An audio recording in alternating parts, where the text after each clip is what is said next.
तो hello student, welcome to learn with Pankaj Afzal की नई वीडियो में। तो आज का यह वीडियो उन बच्चों के लिए इंपॉर्टेंट होने वाला है जो बच्चे 2025 में बोर्ड का एग्ज़ाम देंगे। आज की इस वीडियो में हम आप लोगों के लिए लाए हैं 2025 का एक बहुत ही इंपॉर्टेंट पेपर, ठीक है, जो है आपका सामाजिक विज्ञान का पेपर। ठीक है, आज की इस वीडियो में आपको एक सामाजिक विज्ञान का पूरा पेपर का सोल्यूशन पूरे अच्छी तरीके से देने वाले हैं। ठीक है, अगर आज की इस वीडियो को आप पूरा एंड तक देख लेते हैं तो आपका सामाजिक विज्ञान में अच्छा खासा नंबर फंसने वाला। ठीक है, यह पेपर बहुत इंपॉर्टेंट है 2025 बोर्ड एग्जाम के बच्चों के लिए। ठीक है, तो चलिए देखते हैं। देखिए, सबसे पहले आपको यहाँ पर पेपर किस प्रकार से दिया जाएगा इसके बारे में थोड़ा इंट्रोडक्शन करा देते हैं। देखिए, सबसे पहले आपको देखिए यहाँ पर अपना अनुक्रमांक, ठीक है, आपको अनुक्रमांक मतलब रोल नंबर जो आपका होता है, ठीक है, आपको वो यहाँ पर भरना है ऊपर की साइड। ठीक है, यहाँ पर इसके नीचे आपको नाम, ठीक है, इसके नीचे आपको अपना नाम फिल करना है। आपका देखिए पेपर कोड क्या है, 825, ठीक है, जेबी 825 जेबी आपका पेपर कोड है, जिससे आज की इस वीडियो में हम सॉल्व करने वाले हैं। देखिए, सबसे पहले क्या है, सबसे पहले आपको यहाँ पर टाइमिंग की बात कर लेते हैं। तो आपको कितना टाइमिंग दिया जाएगा देख लीजिए। देखिए, टाइमिंग की बात है तो आपको यहाँ पर समय यहाँ पर दिया गया है आपको 3 घंटा 15 मिनट। ठीक है, आपको 3 घंटा 15 मिनट का समय दिया जाएगा, जिसमें आपका पूर्णांक 70 नंबर रहेगा। ठीक है, आपको यहाँ पर कुछ नोट में दिया गया है कि प्रारंभ के 15 मिनट स्टूडेंट को प्रश्न पत्र पढ़ने के लिए निर्धारित है। ठीक है, तो आपको क्या करना है कि जो स्टार्टिंग के 15 मिनट होते हैं उसमें आपको केवल प्रश्न पत्र को अच्छे तरीके से पढ़ना है। इसके बाद सबसे पहले हम कुछ निर्देश के बारे में पढ़ लेते हैं कि इनमें आपको किस प्रकार से निर्देश दिया जाता है। ठीक है, ताकि एग्जाम में केवल आपको क्वेश्चन पे ही ध्यान देना पड़े, इन सब पे ध्यान ना देना पड़े। देखिए, पहला आपको क्या कहा गया है कि सभी प्रश्न अनिवार्य। ठीक है, आपको सभी प्रश्न कंपलसरी है करना। ठीक है, इसके बाद देखिए दूसरा कहा गया है कि प्रश्न, ठीक है, इस प्रश्न पत्र के 2 खंड आ और बा, ठीक है, आपको आ और बा, ठीक है, आपको 2 खंड इस प्रश्न पत्र में दिए जाएंगे। इसके बाद आपको तीसरा कहा गया है कि खंड आ में 1 अंक के 20 बहुविकल्पीय प्रश्न है, ठीक है, जिनके उत्तर OMR शीट पत्रिका पर नीले अथवा काले बॉल पॉइंट पेन की सहायता से आपको गोले के रूप में चिन्हित करना है। ठीक है, इसके बाद देखिए आपका चौथे में आपको क्या कहा गया है कि खंड बा के प्रत्येक प्रश्न का निर्देश पढ़कर केवल प्रश्न पत्र OMR शीट पत्र पर ही दे। ठीक है, आपको खंड आ का जितना भी आपको आंसर देना उसको क्या करना है, आपको एक OM, ठीक है, आपको OMR शीट दिया जाएगा, जिसे आपको किस प्रकार से फिल करना है हमने आपको पिछली वीडियो में बता रखा। ठीक है, तो आप उस वीडियो को जरूर देख लेना, क्योंकि अगर आपका OMR शीट गलत हो जाता तो आपके पूरे के पूरे 20 नंबर कट सकते हैं। ठीक है, तो देखिए इसके बाद आपका क्या है, इसके बाद आपको 5वें नंबर में दिया गया है कि प्रश्न के अंक उसके सम्मुख है। ठीक है, आपको एक प्रश्न का 1 अंक दिया जाएगा। ऐसे आपको मतलब दिखा देता हूँ किस प्रकार से। देखिए यहाँ पर देखिए आपको प्रश्न के अंक उसके आगे सम्मुख है। देखिए आप यहाँ पर देख सकते हैं कि प्रश्न के अंक यहाँ पर दिया गया है। ठीक है, आपको इसी प्रकार से दिया जाएगा। इसके बाद देखिए क्या है, इसके बाद आपका 6वें में दिया गया है कि खंड बा में 50 प्रश्न के वर्णनात्मक प्रश्न है। ठीक है, इसके वर्णनात्मक के खंड आ, खंड बा, ठीक है, खंड मानचित्र संबंधित प्रश्नों में विभक्त किया गया। ठीक है, तो चलिए हम सीधे अपने क्वेश्चन की ओर बढ़ते हैं। देखिए, सबसे पहले आपको दिया गया खंड आ। ठीक है, खंड आ में आपको कितने प्रश्न दिए गए हैं, खंड आ में आपको दिए गए हैं 20 प्रश्न, और आपका हर एक प्रश्न 1 नंबर का रहेगा। ठीक है, तो आपका टोटल 20 नंबर का खंड आ रहने वाला है। देखिए, खंड आ में सबसे पहले आपको क्या गया है, मल्टीपल चॉइस टाइप क्वेश्चन। ठीक है, तो आपको देखिए सबसे पहला क्वेश्चन आपसे क्या पूछा गया है, यहाँ पर देखिए सबसे पहला क्वेश्चन पूछा गया है कि फ्रांस की क्रांति हुई। ठीक है, तो आपको बताना है कि फ्रांस की क्रांति कब हुई। तो देखिए इसमें से आपको बताना 4 ऑप्शन दिए गए हैं। तो देखिए आपका जो बी वाला ऑप्शन है, ठीक है, जो आपका बी वाला ऑप्शन है 1789। ठीक है, आपका बी वाला 1789 ईस्वी में आपका बी वाला ऑप्शन सही हो जाएगा। ठीक है, आपका फ्रांसीसी की क्रांति हुई थी। इसके बाद देखिए आपका दूसरा नंबर प्रश्न क्या कह रहा है, देखिए आनंद मठ, ठीक है, उपन्यास के लेखक कौन थे। ठीक है, आपको बताना कि आनंद मठ जो है वो आपका उपन्यास के लेखक कौन थे। तो देखिए सबसे पहले आपको 4 ऑप्शन दिए गए हैं, बंकिम चंद्र चटर्जी, फिर रविंद्रनाथ टैगोर, ठीक है, और शरद चंद्र चटर्जी, उसके बाद सुभाष चंद्र बोस। तो आपको 4 ऑप्शन में से लगाना। तो जो आपका पहला वाला ऑप्शन है, ठीक है, जो आपका पहला ऑप्शन है बंकिम चंद्र चटर्जी, ठीक है, यह आपके आनंद मठ उपन्यास के लेखक है। ठीक है, इस प्रकार से देखिए आपका तीसरे नंबर प्रश्न में क्या कहा जा रहा है, देखिए विश्व व्यापक संगठन, ठीक है, मतलब WTO, ठीक है, WTO की स्थापना किस वर्ष की गई? तो आपको बताना है। आपको चार ऑप्शन दिए गए हैं। WTO की स्थापना देखिए, पहला दिया गया आपको 1991, ठीक है, उसके बाद 1994, 1992 या 1995, ठीक है। तो आपका जो विश्व WTO, ठीक है, विश्व व्यापक संगठन की जो है स्थापना आपका वह 1995 ईस्वी में हुई थी।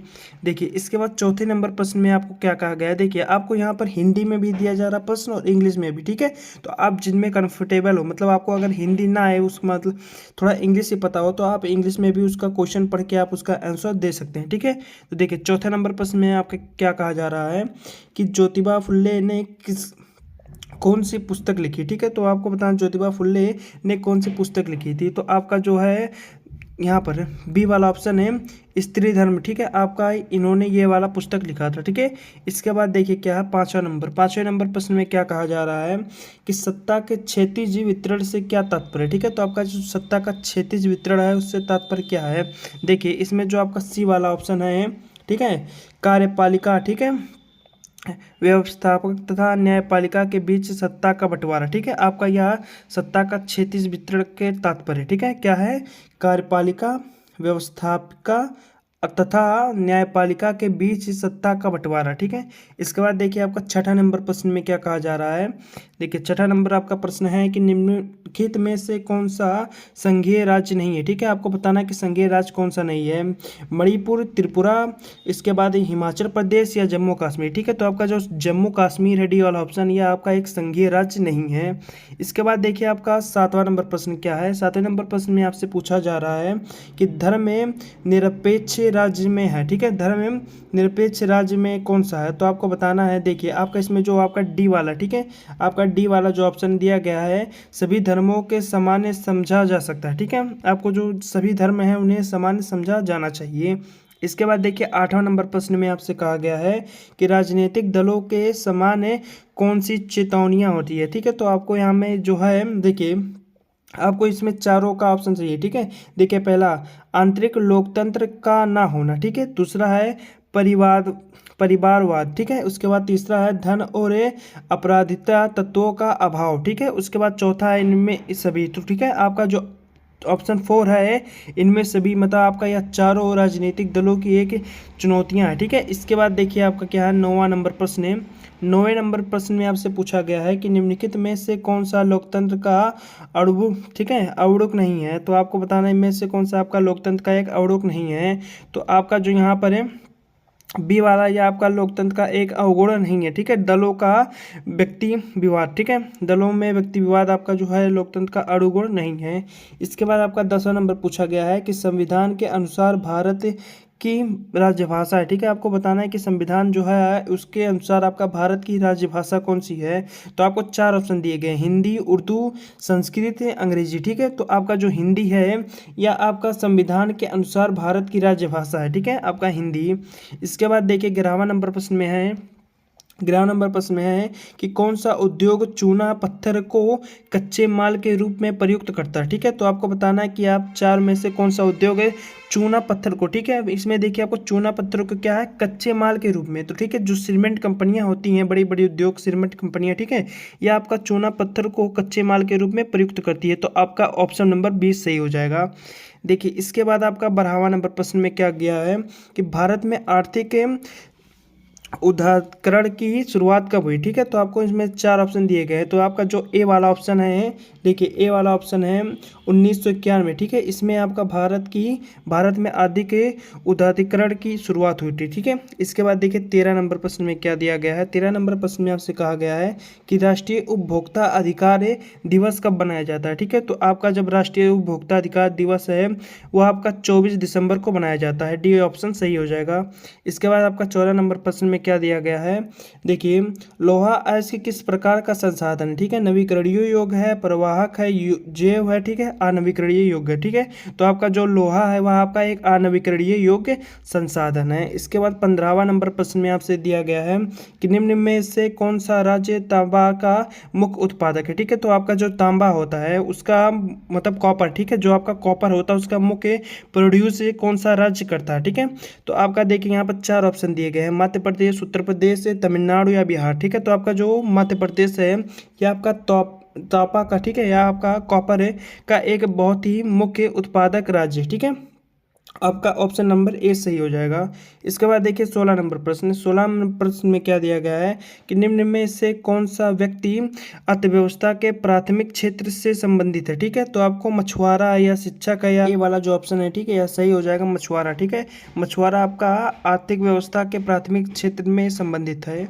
देखिए इसके बाद आपका क्या है, 17 नंबर प्रश्न। 17वें नंबर प्रश्न में आपसे कहा गया है कि सूचना का अधिकार अधिनियम कब लागू हुआ था। ठीक है, तो आपको जो बताना है सूचना का अधिकार अधिनियम जो है वह आपका ए ऑप्शन सही हो जाएगा, 2005 में आपका लागू हुआ था। ठीक है, इसके बाद देखिए 18 नंबर प्रश्न में क्या पूछा गया है कि निम्नलिखित में से किस राज्य में बंधवागढ़ राज्य, ठीक है, राष्ट्रीय उद्यान अवस्थित है। ठीक है, तो आपका जो बी वाला ऑप्शन है राजस्थान, यह आपका सही हो जाएगा। ठीक है, इसके बाद देखिए 19 नंबर प्रश्न। 19 नंबर प्रश्न में आपसे पूछा गया है कि कपास की खेती के लिए निम्नलिखित में से कौन सी मिट्टी प्रयुक्त होती है। ठीक है, तो आपको बताना है। देखिए आपका पहला ऑप्शन है लाल मृदा, दूसरा लेटराइट मृदा, तीसरा काली मृदा या चौथा जलोढ़ मृदा। ठीक है, तो आपका जो काली मृदा होती है, मतलब सी ऑप्शन जो आपका काली मृदा होती है, ठीक है, या आपका कपास की खेती के लिए मुख्य मृदा है। ठीक है, इसके बाद देखिए आपका 20वां नंबर प्रश्न। 20 नंबर प्रश्न में पूछा गया आपसे कि निम्नलिखित में से किस वर्ष में बांग्लादेश ग्रामीण बैंक की शुरुआत हुई। ठीक है, तो बांग्लादेश ग्रामीण बैंक की शुरुआत किस वर्ष में हुई थी। तो आपको यहाँ पर 4 ऑप्शन दिए गए। ठीक है, तो आपका जो बी वाला ऑप्शन है, ठीक है, यह आपका सही हो जाएगा। ठीक है, बी वाला ऑप्शन है 1969, आपका बी वाला ऑप्शन सही हो जाएगा। ठीक है, तो इस वीडियो में हम आपका पहला, ठीक है, आपका जो इसका पार्ट 1 है, ठीक है, जो पार्ट 1 है इसमें जो आपके हैं MCQ टाइप, ठीक है, MCQ टाइप आपका जो क्वेश्चन है उसे हमने आपको 20 नंबर इसमें फिक्स करा दिया। ठीक है, तो अगली वीडियो में हम इसके पार्ट 2 में, ठीक है, इसके हम पार्ट 2 में आपको इसका जितना भी, ठीक है, इसका जितना भी आपका MC वर्णनात्मक प्रश्न है, ठीक है, उसे हम सॉल्व कराएंगे। तो आज की इस वीडियो में बस इतना है। अगर आपको वीडियो पसंद आया हो तो वीडियो को लाइक कर देना, और चैनल पर नए हो तो चैनल को सब्सक्राइब कर देना है ऐसे वीडियो को देखने के लिए। हम मिलते हैं इसकी नेक्स्ट वीडियो में, तब तक के लिए बाय।